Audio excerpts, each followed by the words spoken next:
Welcome back to another episode of Heartcore. I'm Celestina. Miko's on the other side of the world. What's up, girly? Hi everyone, nice to be here again. As always. So, we have talked about the person who we're going to talk about in today's episode, and I'm keeping it a secret, but I shouldn't really be because you probably read the line like when you clicked on this episode and you were like, "Oh yeah, cool, Princess Diana." So, anyway, we've spoken about her before when we talked about the Cross of Tension, Miko's favorite cross. And we are also going to be diving into that a little bit today, but also exploring her chart as a whole, her beautiful humanitarian work, her life as a whole through the scope, through the frame, if you will, of her human design. And we're also going to be taking a look at some of the closest people in her life. So Queen Elizabeth, Prince William, Prince Harry, King Charles, her boyfriend, her partner at the end of her life, Dodi Fayed as well. So I'm really stoked on this episode. As I've mentioned in many an episode, I don't follow the news at all. So I had to go hardcore into research on this prior to this episode. Yeah, Miko, how much did you know prior to going in? Because I know this was something that you were stoked on. Yeah, I don't know why, but Princess Diana has always been a fascination to me and probably to a lot of other people as well. And well, maybe the reason is because she's a cross of tension, and I can relate to her sun and earth gates because I also carry them in the cross of individualism. She's a right angle cross, I'm a left angle cross. So that's a bit of a difference, but a lot of times you do relate to elements that are very strong in your chart. And when we were doing this episode, which one was it? The people we look up to or something? I found out that most of them, pretty much all of them that I Googled or that I typed in their birth dates had the cross of tension. And I was like, what is going on here? And yeah, this is Lady Di has always been a fascination to me for her humanitarian work, her big heart, the way that she was encountering people. When you look at the footage of her now, and even back in the day, she had such a warmth about her. She had this shy look where she would always look at you from with her head tilted down and her eyes like a bit of a doe or yeah, a deer. And very enticing as well. So with this shyness, she was very appealing to a lot of people. And on the other side, she also has had this boldness. So this is a big theme in the third line where you have this shyness versus boldness. And in her case, she had both of these aspects in the beginning of her life. She's often described as naive even and very shy as well. And throughout her marriage, throughout the time in the palace, you could see her development, and she became more and more bold. And there was one instance where she walked through a minefield to really have people become more aware of the situation and that this is still a big issue, or it still was a big issue. It's still today, we're finding mines all over the place, but in this specific country, I'm not entirely sure where it was. It was something with you, but this is where she decided to walk through the minefield to prove a point and to bring attention to it. And during this time of her life, when she was doing these trips, I think she genuinely just wanted to bring awareness to it and to support and help others. One of the journalists that was interviewing her for this, she kind of tried to push it into the political aspect. So she was saying, but don't you realize that this has a political impact and things like this? And she said, no, I'm not here for political reasons. I'm here as a humanitarian. I want to help and support and do good. And you could really see that in every handshake, in every time she took flowers from someone, every time there was someone who was sick even. I mean, she's known to touch people with AIDS when back in the day, this was still a big thing. People didn't know what AIDS meant exactly. And she was also standing up for people. And this is gate 3938, the warrior, the fighter, and also provoking people into realization. So both of these gates are very, very strong. And she did it in this graceful way as well, though, while it was often not seen as very um, graceful by the queen, I would say. I think she was her biggest challenge in her life, one of her biggest challenges, that she tried to be good enough for the queen and for the family, the royal family, and she just felt like she was never able to achieve that. But yeah, just That was just a quick little intro into your thoughts about Princess Diana. So I ended up looking up the country. It seems as though she did it in Bosnia as well as Angola. So those are, Angola. Yeah, yeah. that's the one. So those are the two different countries that seemingly she walked minefields in. And yes, I Wow. think it did become publicized, right? Because she's such, at that point in time, was such a political figurehead. And like even post, right? The people still called her, like, the people of the UK still called her, like, their princess, you know? So it was more of like less of the monarchy title and more of like the people embracing her as such. And I think it's beautiful, right? Because projectors want to be seen.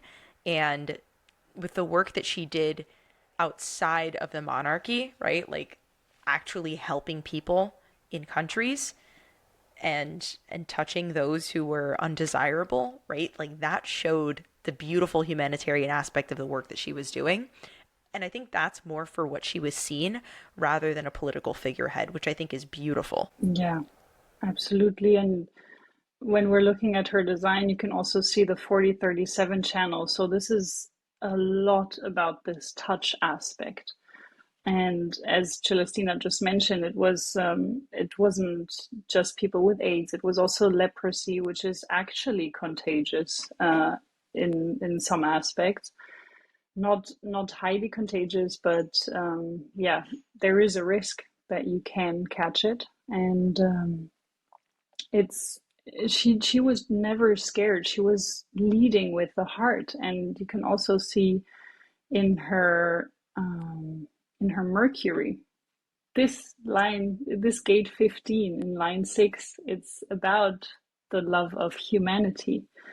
It's just fascinating when you're looking at her chart, or people's chart in general, when you know a few aspects about them and then you can see that reflected in their chart. You can see that she was able to step into the light of her chart in a lot of aspects. There were also shadows, of course, still present, but I found that really beautiful to look at.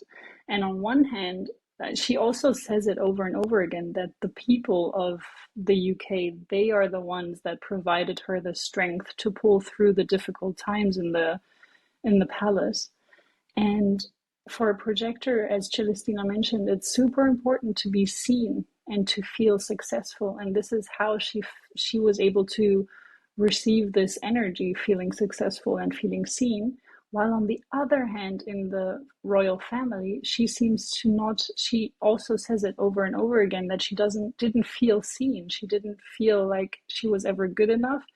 There was a moment where there was a magazine with Diana's face on it, and apparently the queen passed it and flipped over the magazine. So she turned it over, that because she didn't feel like she wanted to accept Diana into the family, or yeah, she just didn't see Diana for what she was trying to do. And very interesting. In just a bit, I think we can explore their relationship as well, like through their charts, because Miko and I stumbled upon a very interesting aha moment we'll get to in just a mo. It's so interesting that this projector, right, this 1-3 emotional projector who is very young in comparison to her husband, who is very young really in comparison to anyone in the who's like in the palace at this time, comes in and wants to see change, wants to make change. And because of the lack of, like, I guess, open mindedness, right? Like waiting for that invitation, bringing in all of this newness, this desire to do things differently, which honestly, the UK monarchy probably needed it at this time, right? A little bit of fresh energy. And the people obviously wanted it, right? Like the public opinion wanted it, but it was really hard to like shake it up internally.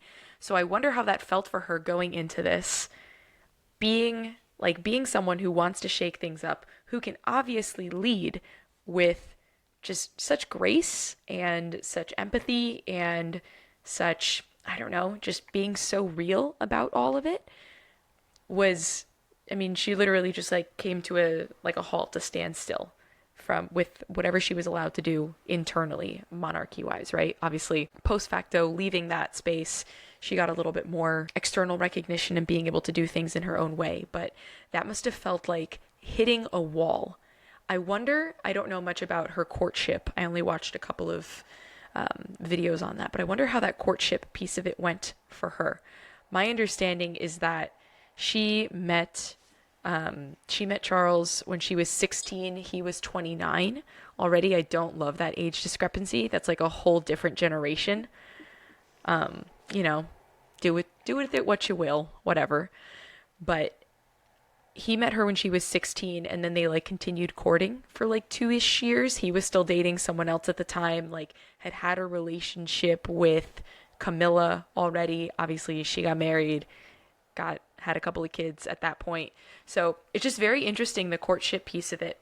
My understanding is that when the Queen first met Lady Diana, she was like, oh yeah, no, she seems like a good girl, comes from a good family, like I feel like she could be a really good fit. So it's interesting that the quiet, like more reserved Diana is what the Queen seemingly liked about her. And we'll also see some more similarities in just a sec when we show you the Queen's chart. But it's interesting that her initial reaction was like, nope, this will be a good fit for the family. And then I feel like you can tell when they're walking back down the aisle, like after they've gotten married, that like it's just not a good vibe. So it's really interesting that from the outside looking in, we see that her relationship with the Queen was a little bit, I don't know, taxed. But also, it's interesting because again, I just watched all of the shorts on this, and I found that Camilla apparently wore white to their wedding, which if you have any kind of grace in your world, like why would you ever wear white to someone else's wedding if you're not the bride? How rude. That's point number one. But you know what's beautiful? I'm going to go into the future here. In 2005, when Camilla and Charles got married, the Queen wore white to their wedding. Get it, girl. So that's my thing, right? Like, so how much of like what we saw with like Diana and the Queen was, I don't know, just like publicly pushed out there, and like maybe their relationship was, I don't know, I feel like I'm speculating at this point, but maybe their relationship wasn't as tumultuous as it seemed externally. I don't know. It seemed like they had a decent amount in common. She obviously wanted her like to be in the family initially, so I wonder if it was as tumultuous as it showed like on the news and in tabloids and whatever. I wonder how much of that came post facto when Lady Diana started to just have a voice, right? And like stand up for herself and come into her power. Yeah. Thoughts? Wow, that covered a lot, and I had lots of thoughts in the middle. So let me try to recap. You're probably right. I mean, we always only see what is presented to us in the news, especially when it's someone in the public eye, of course. So we never really know what is happening in the back, behind the scenes situation. Just like with, what's her name? Not Kate, the other one, Megan. Meghan Markle. Meghan Markle, yes. Just like with her, we don't really know what really happened behind the scenes and what didn't happen, and so yeah, it's always all speculations, and that's also why when someone asks me, how do you feel about that person? What do you think about that person? To me, it's when it's a celebrity, you will only know very, very little about them. And the press also has a big hand in how someone is portrayed. So with Lady Di, what I find very interesting, yes, the courtship, I heard a little bit about it, or I researched a little bit about it previously because I was watching a documentary, and it was mainly revolving around her years before the death. It wasn't about the death per se. The one that I started watching about the true crime about her death, I didn't finish watching it, so that's where Celestina is going to jump in later on with some rumors and tinfoil. I don't know what mysteries. Ah, I used a really good verbiage before. It was like something accusation, plausible accusations. Plausible accusations. That's even better. Yes. So we're going to be covering that a little later on. But first, regarding the courtship, so he was actually dating his sister on and off. Her sister. Her sister on and off, not his sister. Sorry. He was dating Diana's sister on and off. Which is also strange, but I can still, a lot of people are not going to agree with me on this, but I can still somehow understand it, that even if you have a close friend and you're dating the man and then you end up falling in love with the friend, or you end up falling in love with the sister, it's understandable. However, when you're watching the interview about from Prince Charles and Lady Diana. So I'm calling him Prince Charles because back in the day he was Prince, and Lady Di or Lady Diana, I'm calling her that way because this is the title that she was given when she was a teenager because her father became a lord. I think it was a lord. So he became an official aristocrat. I think they always were, but he received a title when she was a teenager, and that's how she received her title. And while she, of course, was a princess, and the title was taken away from her, her Royal Highness was taken away from her after the divorce. There was a huge thing about that as well regarding keeping it or taking it away because of Prince William and Prince Harry. In the end, she was Lady Di again, or Lady Diana. So the interview of both of them sharing their engagement, it's very chilling in my opinion. The interviewer asks Prince Charles if they are in love, and he says yes, whatever in love means. So this to me was so weird. And then when you look at Lady Di or Lady Diana, you can see it in her reaction where she's like, again with her doughy eyes looking from, but you can see in her facial expressions it just doesn't sit right with her, because I do believe that she was in love. I really think that she fell in love, even though she said that they only met 13 times before actually getting married. And only within a year after that did they have Prince William. Yeah, she's often described as naive, as I've mentioned before. And while I really don't actually like that word, I think she also would agree. And if you look at her really from the beginning to the end, she was only 20 when she got married. This is very, very, very young. So who of us can say 100% that they are still the same person at 20 and the same person at 40, for example? It's very different. And she died at 36. I mean, just think about the speed at which she developed into this beautiful, gracious woman that we all know today. And it's just a shame that she wasn't given the privilege to live longer and to really start the life that she deserved at the end of it. But what I was getting at was that in the interview, you could just see already the challenges that were going to develop later on. And Prince Charles also felt more. There was a great thing, a great quote where it seemed like Prince Charles was looking for a mother, not a wife, and someone to provide an heir and a spare. This is also something I found so mind blowing, how you could call your children, or how this thought process, which is probably really there in the royal family or in aristocratic families in general, where you have an heir and you need a spare if the heir can't make it for some reason. Dude, I'd be pissed if I was the second kid. How schmutzy. Yeah, it's Ugh. horrible to even think about it this way. Also, also, his mentality of wanting a mom makes our discovery even more gross. Blech. Yes, we are going to get to that.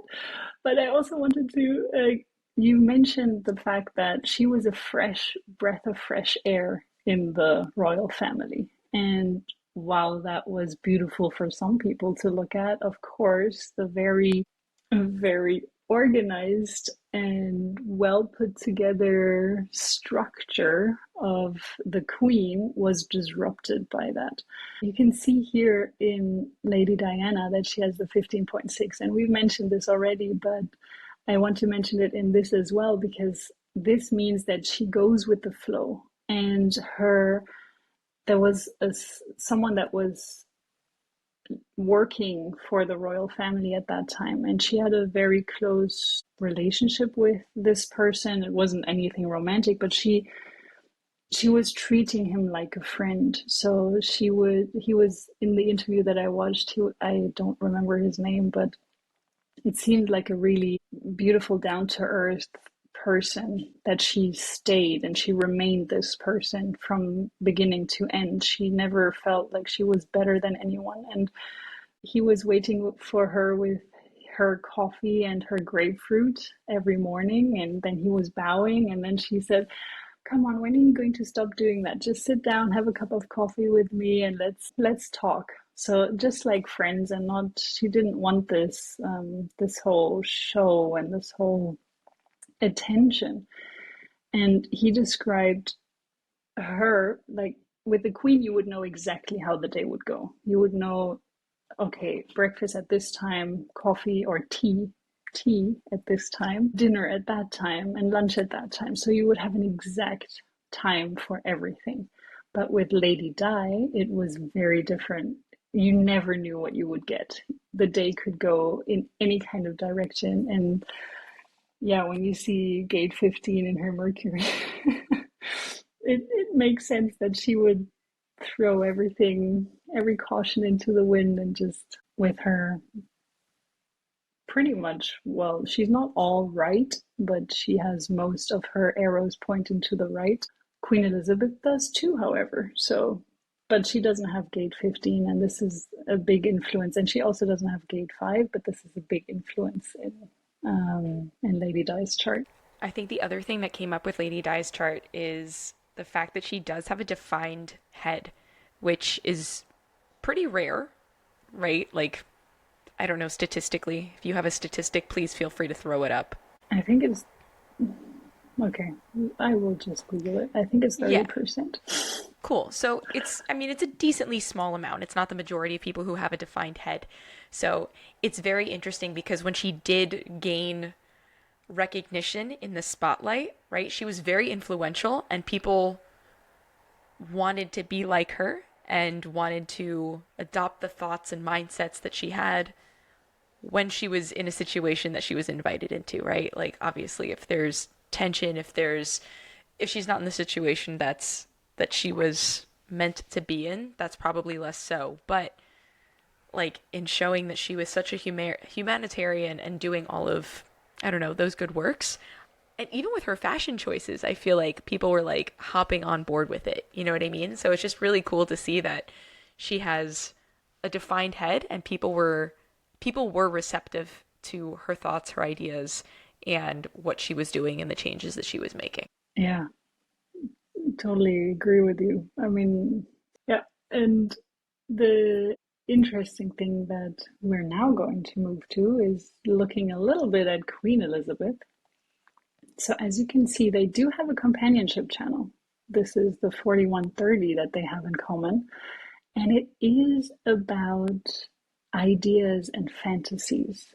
So this is something that I think Lady Di may have been pulled into more, and the Queen Elizabeth was probably really trying to hold back on this energy. I think she didn't allow this energy to come out much because she, being in the royal family, I imagine it to be very a cage, a golden cage.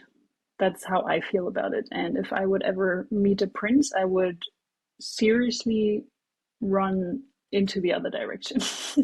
Because for me, this would be torture. You cannot move without people looking at you. You cannot do anything without having eyes on you. You have to behave 24/7, and this is just, it's horrible. And you can also see it with Kate at the moment, where she's she's going through a very, very hard time, and she was trying to protect her family by doing a few things that maybe they shouldn't have done, by photoshopping a picture so that they look like everything is rosy and dandy.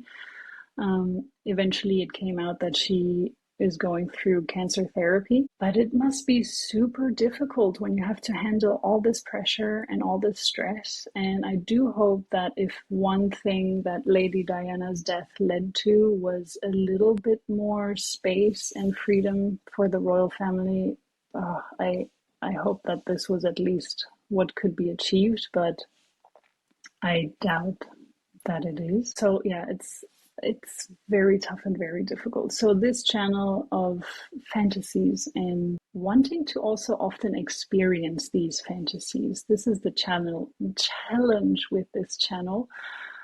You don't have to, if you have this channel 4130, you don't have to experience everything that you fantasize about. Just grab a pen and paper and write it down, release it through your writing. You can also release it through somatic healing or just intuitive dancing, and there are many ways to do it. You don't have to live out every fantasy you have. I'm imagining the So queen doing interpretive dance right now. that would be funny. Maybe she was journaling or writing. I don't know. It would be interesting to find out. But this is definitely something that would help these individuals. While Lady Di, she has it in her conscious aspect. And it is something that would be more lived out in her previous, so up to 40, up to Uranus opposition approximately, because it's in her south node. So this is the time period a little bit before, or just up to 40 approximately. And then she would step more into her north node element, but she also has it in her moon, and she also even has it in her Jupiter.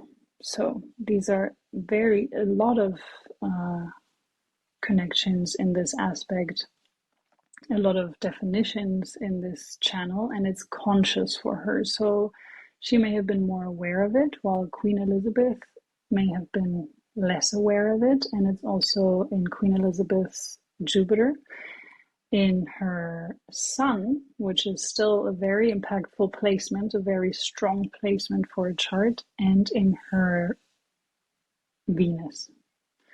So this companionship channel would be, and also these two centers, the root center, the emotional solar plexus, and then as well the ajna and the head, are the places where both Lady Di and Queen Elizabeth can connect and can understand each other. This is where they can really relate and understand each other. And on top of that, both Queen Elizabeth and Lady Di have the channel 63-4, which is also super interesting. And then if we would go into the lines and the planets and how it is connected, that would take a little bit longer. But for now, just know that they do have a lot of similarity. They understand each other on the logical aspect of things, and they understand each other on the pressure, the root pressure, and the emotional definition as well, the emotions.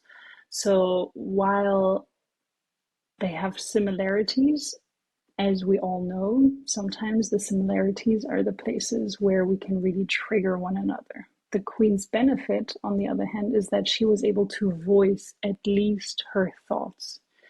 And depending on who came into her life with gate 35, she was also able to voice her emotions, which she probably also didn't do that much of, because you have to stay composed, you have to have a certain appearance. And but yeah, I really wonder how things would have happened behind the scenes in the palace. Dude, seriously though, right? So like, can you go back to Queen Elizabeth's really quick?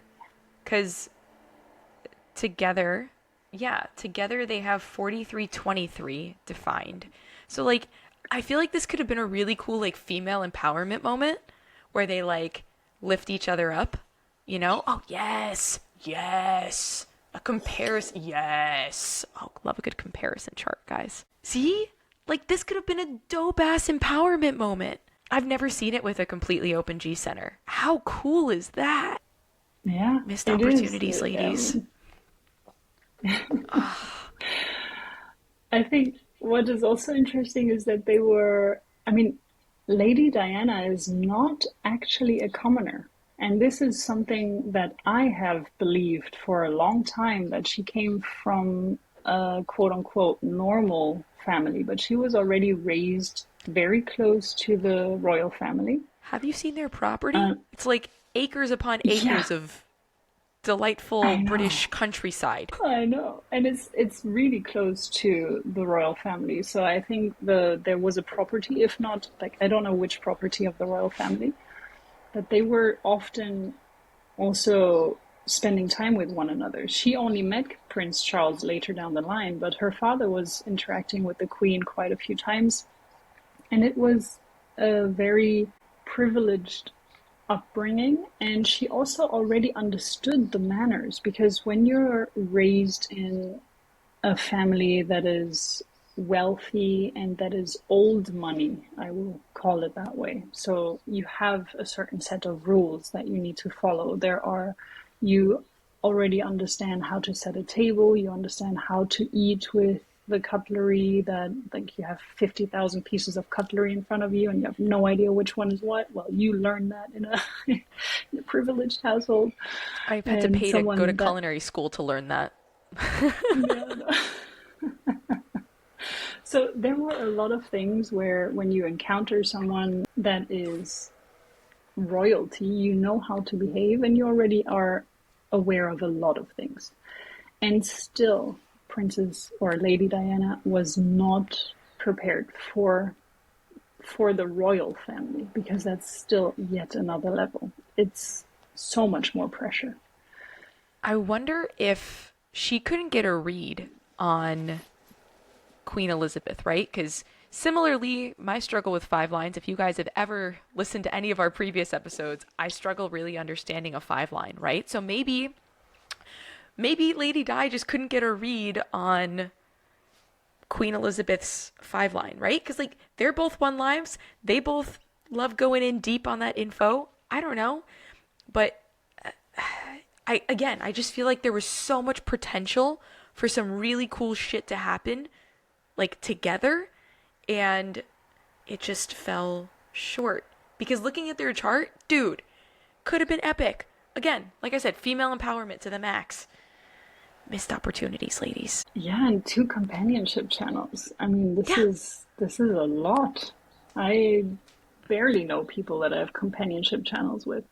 The electromagnetic channels are probably the ones which were very challenging, on top yeah, of as well the dominance channel of Queen Elizabeth, yeah, the 1762, because this is where she dominated.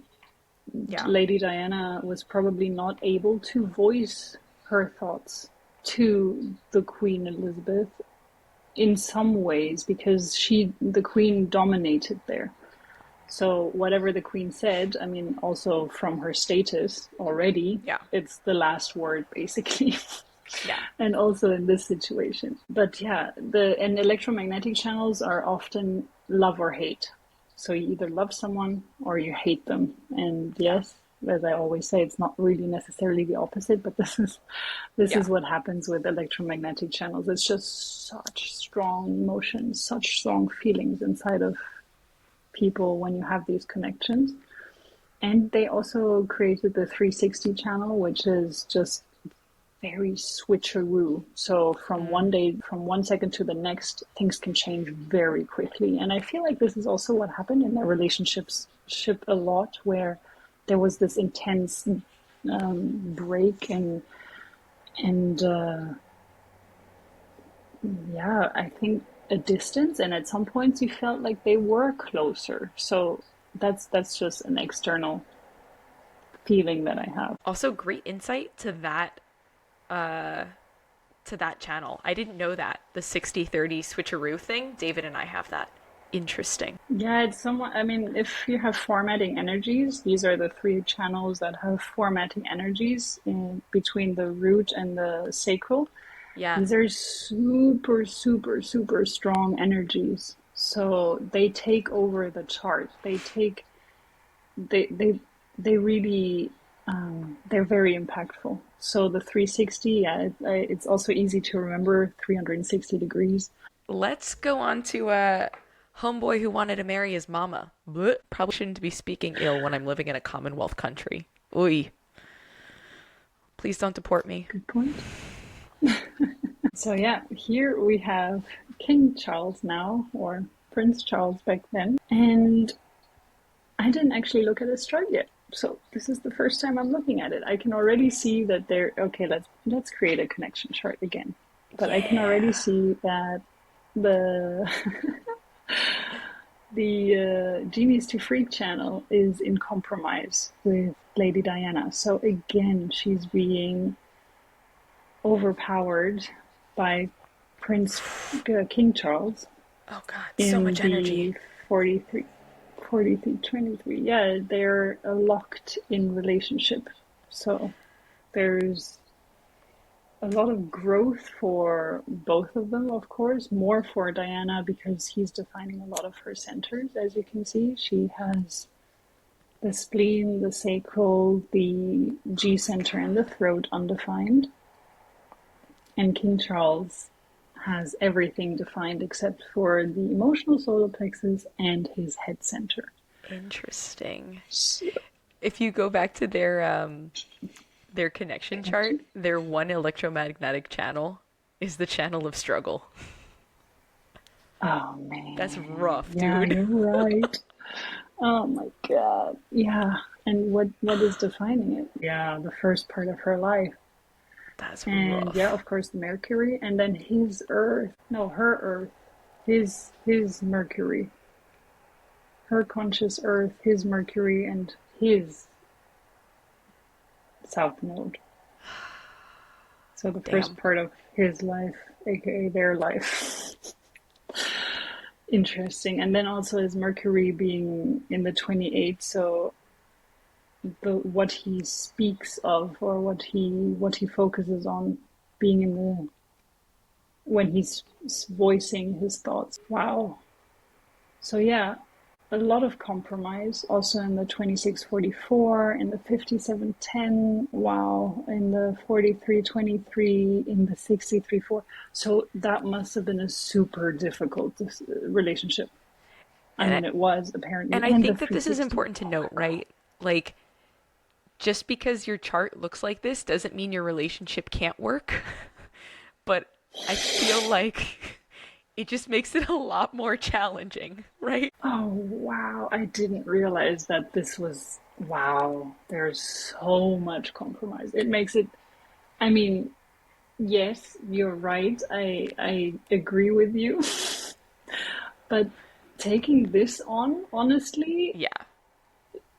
and with the channel of struggle as an electromagnetic, potential love or hate, I mean, this is just really, really intense. You have to be so awake Yeah. to handle a relationship like this from both sides. Yeah. Both of them would have to be willing to compromise here and there and understand that there's a compromise. And to Wow. for those of you guys who are listening, Can you zoom out really quick? For those of you guys who are listening, so they have compromised channels in the channel of structuring, the 4323, and King Charles overpowers Lady Di there. The channel of mutation, 63, again, he powers over her there. The channel of perfect form, the 1057, again, he powers over her over there. The channel of surrender, the 2644, powers her over there as well. And finally, the channel of logic, the 63-4, she overpowers him. So it's just, she must have felt so small in that relationship. And I mean, I think that was pretty evident in like the way she presented herself, but she must have felt so small. Yeah. She does have dominance channels. I mean, these were compromised channels, and now she also has dominance channels, which he doesn't have.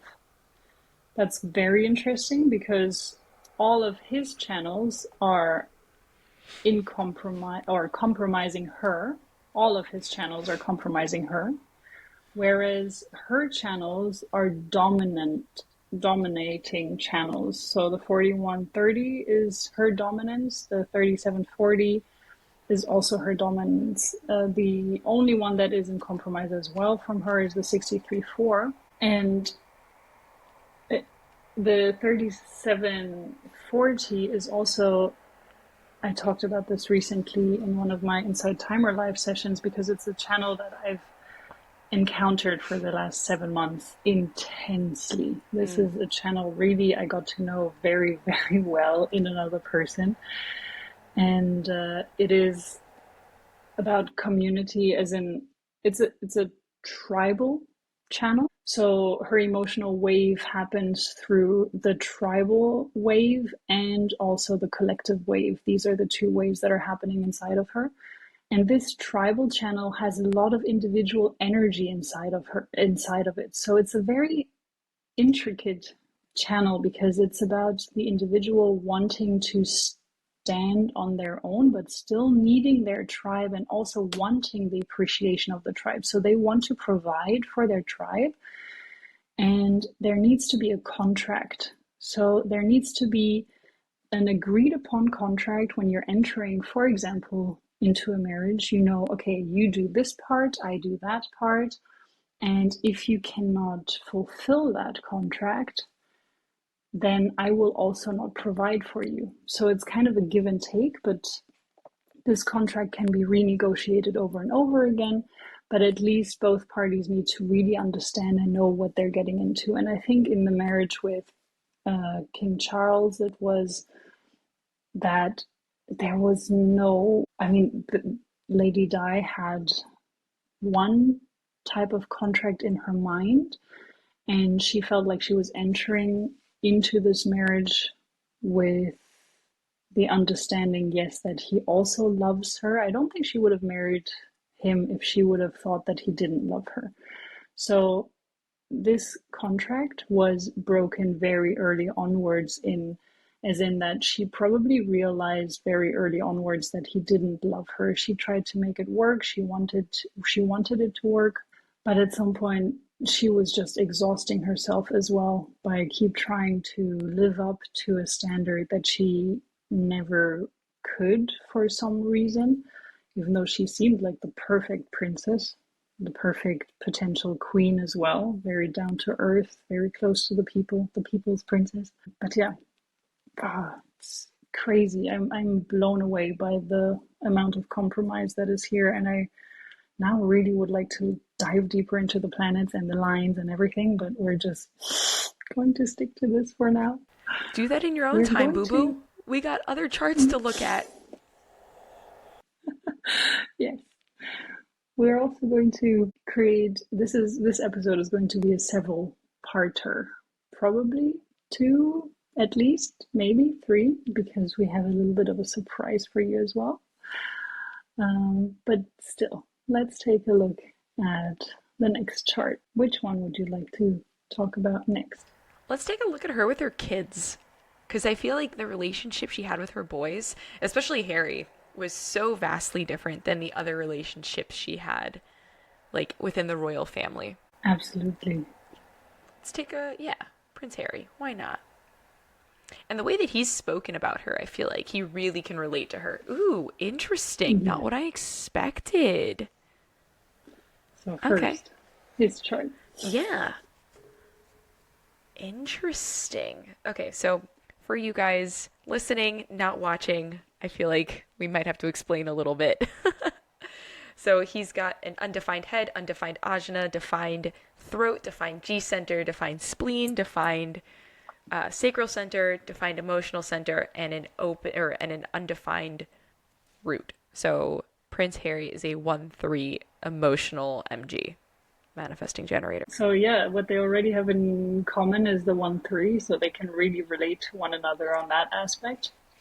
That it's the same constellation as well. So their personality is in the one line, and um, the unconscious is in the third line. So they really understand each other in this aspect. They even have the same arrows, so they really understand themselves as well in the part of um, their variables, their environment, the way they see the world, the way that they digest information. And one of the most interesting things that I find when I look at Prince Harry's chart with Lady Di is that he is connecting her throat. So he's providing her the ability to share her emotions from the 36 up to the 35.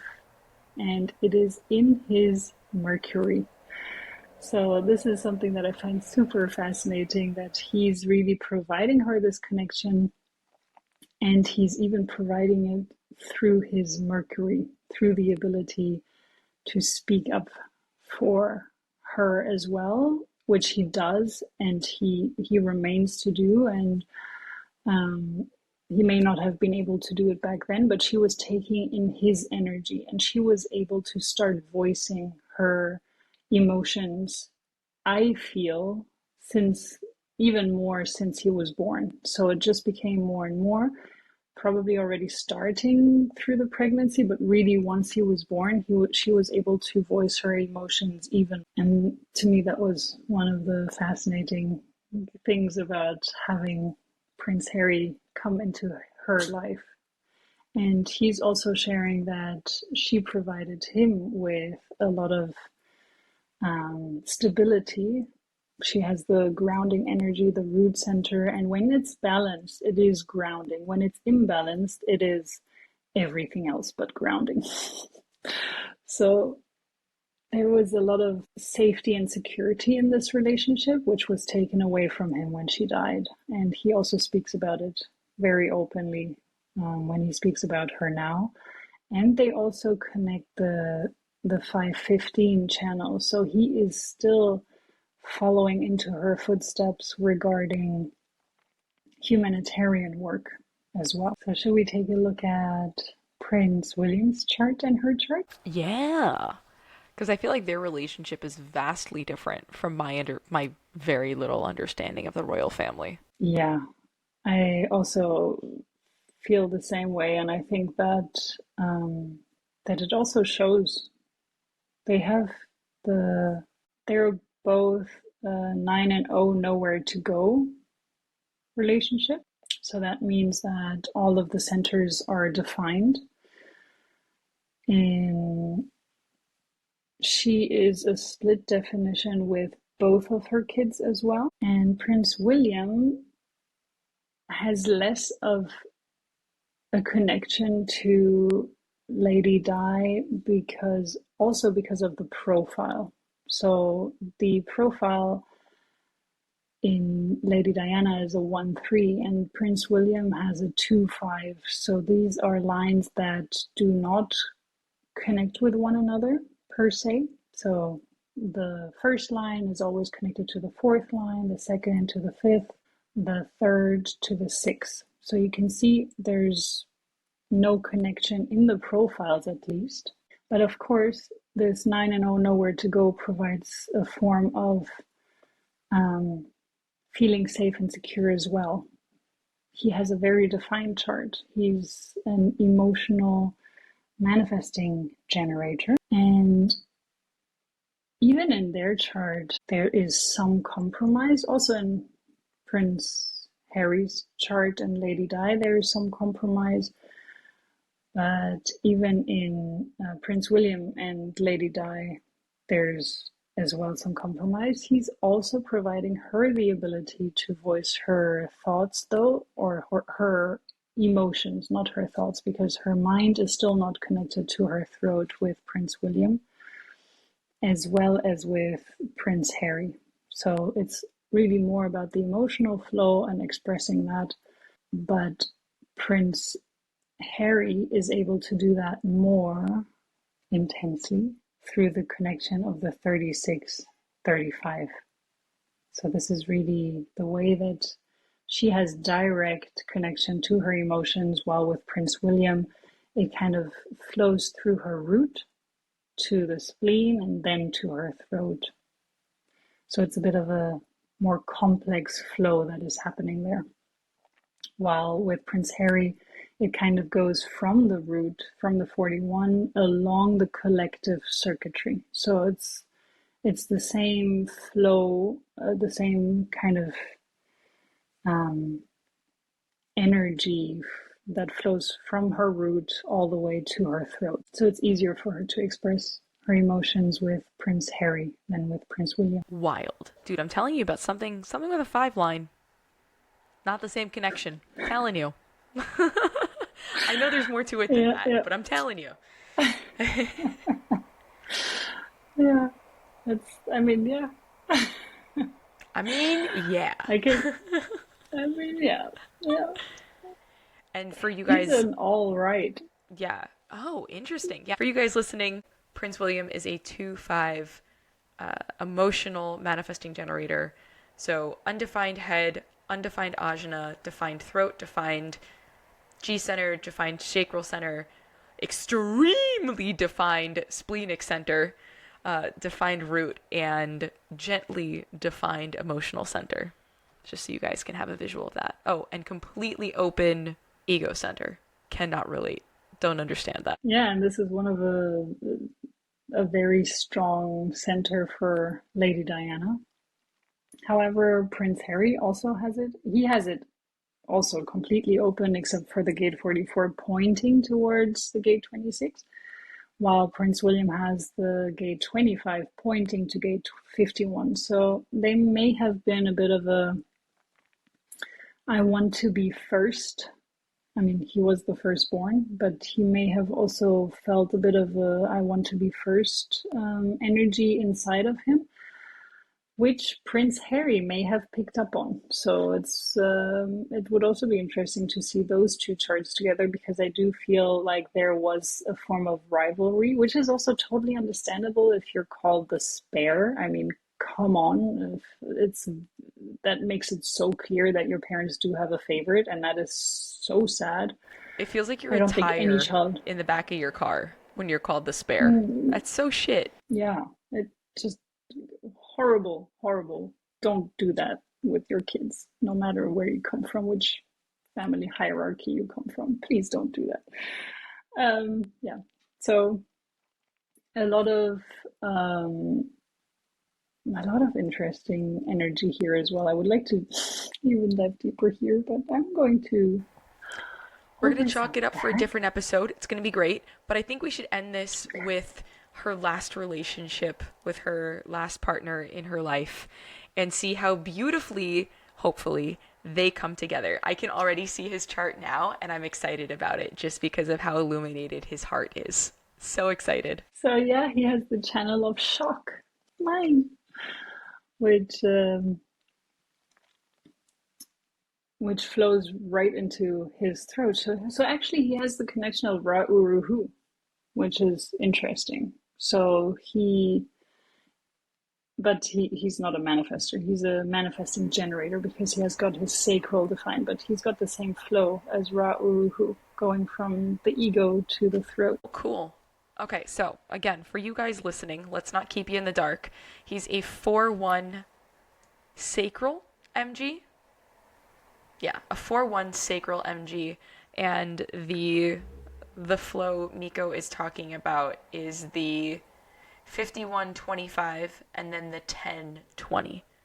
It looks really cool on the chart. It makes like a snake. I kind of love it. It is very cool. And he could really relate to her spontaneous flow of life. So going with the flow of life for him was more in his first part of his life. It's in his south node and in line one, whereas for her, it is, as we have mentioned already, it is in her Mercury and it's in line six. So it's already a bit of a more evolutioned, evolved line. Line six is like the end of your learning phase, basically. And it's also the line six elements come into play later on in life as well, a lot of times. So it's still something that develops. It's a bit like a Mars energy, but not just like it. But it's something that definitely develops and really flourishes after the age of approximately 50. So the Chiron return element here comes into play as well. So yeah, Dodi and Lady Di are creating a 9 and 0 nowhere to go relationship form. And they do have two electromagnetic channels. They have one compromise channel, which is the 63-4. That's the compromise in the head, from the head to the ajna, which has a lot to do with logic. It's in the logical circuitry. They create an electromagnetic in the 43-23 and in the 57-10 or 57-20, whichever way you want to go. So it's really intuition in the now, and also the connection with self-love, intuitive self-love. So he has three of the vessel of love gates, which I think Prince William was the one that has the vessel of love. Yeah, Prince William has the vessel of love, the right angle cross of vessel of love. So it's so beautiful as well to see that she created a vessel of love baby from all of the love that she has inside of her. And the right angle cross of Eden is Prince Harry's cross. So I find both of these super beautiful. And then she meets someone in juxtaposition cross of completion. So Celestina had shared a little bit about the moment before he and Lady Di sadly passed away, where would you like to share that he had bought something at a store for Yeah, some so crazy price? I think they had been in Monaco maybe like a couple of weeks back. I think the woman in the interview said probably like 10 days back they had been in Monaco looking at like the flagship store for rings. And the day that they flew into Paris, so the night of the 30th of August in 1997, the day that they flew into Paris, they went to his father's hotel, and right across the street from that was another store, and he went to go pick up the engagement ring. Again, they had not discussed this or divulged this publicly yet, but seemingly within the family, at least on his end, his dad said that they did have intentions of at least getting engaged. And he spent only a cool 700,000, probably euro at that time. No, it wasn't even euros yet. Pounds? Francs? Francs? On that ring? Because it was 97. That was before the euro. And they were in He bought it France. where? Ah, In, in France, yeah. yeah. France. Franc. Franc. 700,000 Yeah. francs on that ring. Dude! That's like a house. It's like a whole ass house. It's like two houses. Maybe even three. Anyway, he definitely loved her. But I think it's so beautiful that this relay, I mean, it's okay. One, very interesting that all of the significant men in her life she had the 9 and 0 nowhere to go kind of set up with all of them. So it's very interesting because usually, again, only 30% of the population has an open head. So that's typically where there would be kind of an openness in a chart, or typically where I've seen it. So it was really cool to see with Princess Diana and the Queen that they both had an open G center together. I think that was very unique. So it's just interesting to me that all of the men, all of the significant men in her life, whether it be sons or partners, all produced this same like full on energy together. So I think that that's really interesting. But also, I'm so happy that she was seemingly with someone who understood her better towards the end of her life. And granted, that life was cut significantly short, and there's many a conspiracy theory around that, which we can maybe dive You said into. the word. Oh no! What is plausible accusations? I did not say the CT word. CT words. Plausible accusations. Not trying to get So canceled. apparently YouTube has a bit of a channel with a challenge with the other word, which is why we named it differently. Plausible accountability. Yeah, so there are some rumors or some plausible accusations, whatever we want to call it, around their untimely death. But it's really cool to see that she was with someone who seemingly understood her a little bit better. And I feel like their electromagnetic channels, structuring, perfect form, the brainwave, far less channels of compromise, only in the head. I just feel like she was probably a lot more secure in this relationship, in this partnership, than in the past. And I feel like you could probably also see that during this time in the interviews that she was giving.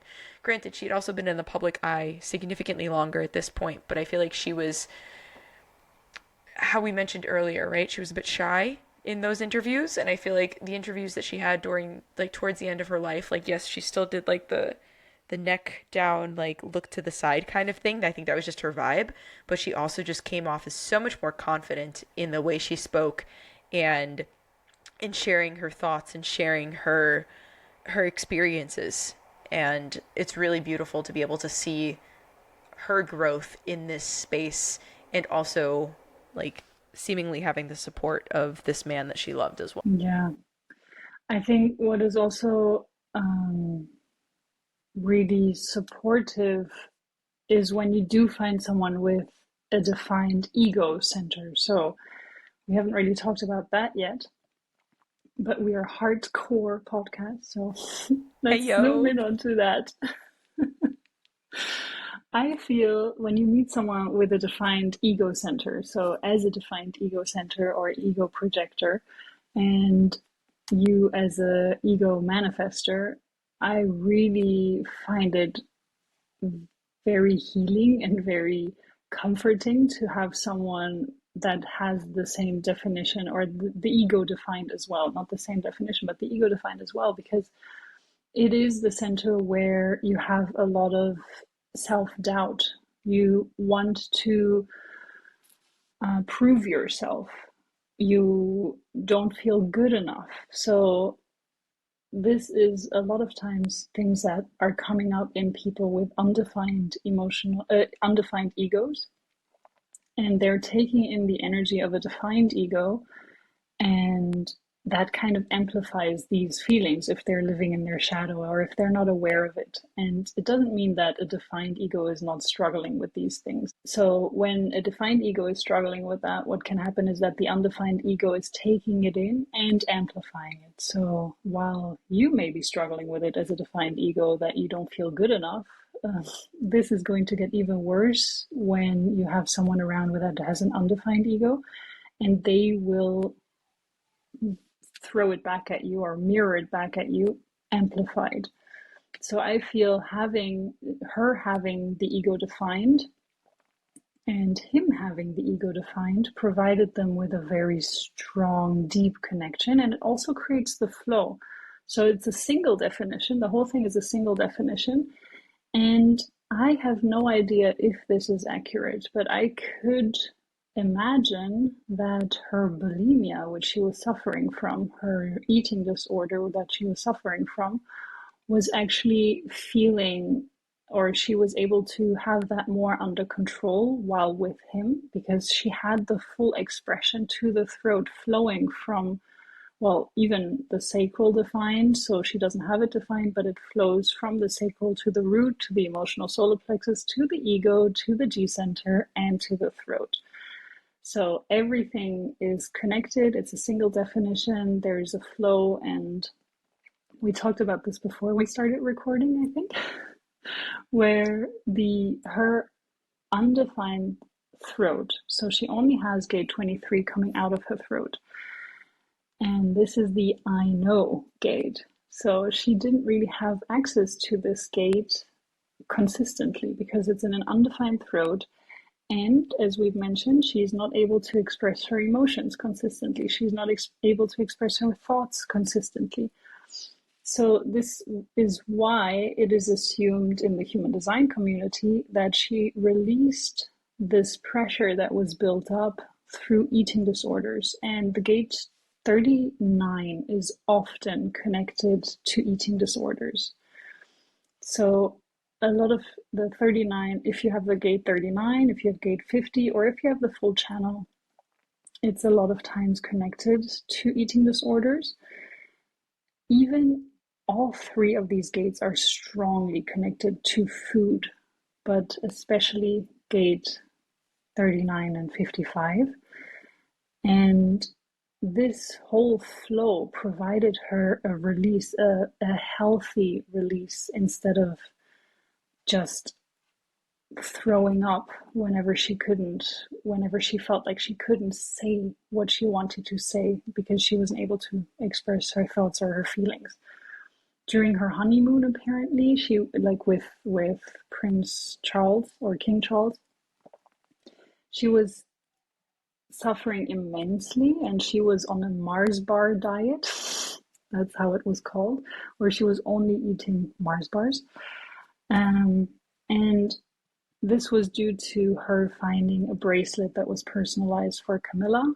So Prince Charles had personalized a bracelet for Camilla.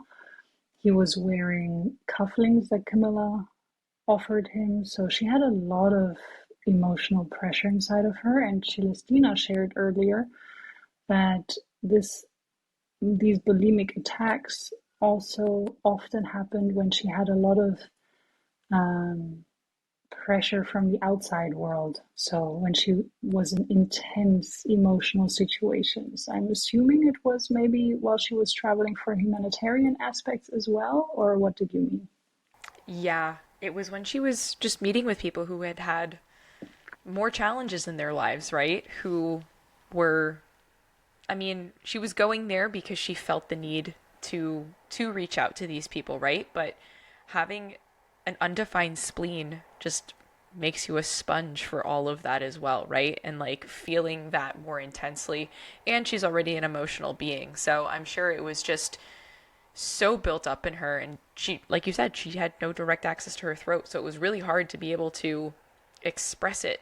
Perhaps interpretive dance would have been the right move, or journaling would have been the right move, or finding another more, I don't know, just a different way to release probably would have been better. But that's what she knew how to do, and that's what she has been stated is that's what felt good at the time, and exactly that's what she knew what to do. So yeah, the overwhelm, I feel like, but expressing it potentially in an unhealthy way. And as well, Dodi gave her the access.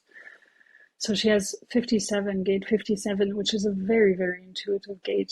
And he's providing her with this access to her intuition, a constant access or a more consistent access to her intuition. And he's also providing her the ability to voice her intuition, or sorry, he was providing her. And also, gate 10 is known as the self-love gate. So, and it's beautiful because gate 25 is the unconditional love gate, which is not personal. It's not a personal love. It's a holistic love, I would say. And gate 10 is a self love gate, or known as a self love gate. Gate 15 is the humanitarian gate. So I don't know much about them, but looking at their chart, there was a lot of beautiful potential in it. I mean, yeah, as Celestina mentioned at the very beginning, every chart has potential, but there can just be more challenges or less challenges within your chart. And also, of course, it always depends on how much you're willing to work on yourself, how much you're willing how much each of you within the relationship, whether it's a couple, a throuple, however many people you are in a relationship, um, if each of you is willing to work on themselves and on the relationship, you can make any connection work, but it will be more or less challenging. This was the last connection chart we're going to look at, and as a tiny little teaser, we haven't yet entirely decided where we're going with this and how long we're going with this, but we're both enjoying this topic. And we came to this topic because I watched a documentary, a true crime documentary, of course, from about Jill Dando. So one of my favorite true crime, um, what are they called? YouTube people? YouTubers, yes, exactly. Is called Eleanor Neal. So shout out to her. Though we're still growing, but still, I really appreciate what she's doing, and she's doing a great job. So she was covering Jill Dando. And Jill Dando's case, she's someone that she calls her the original true crime journalist because she was covering a very famous back in the day TV show about criminal cases. And sadly, Jill Dando was also a victim of a shooting. She was shot. It's not entirely clear who shot her, but she was compared to Lady Di a lot.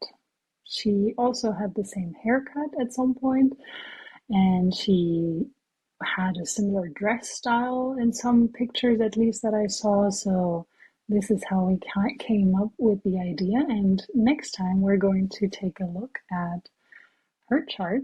Just a little tiny teaser here. She is an emotional generator. So much to that, but Dude, for an emotional generator, her chart is wide open. I'm very excited to explore this.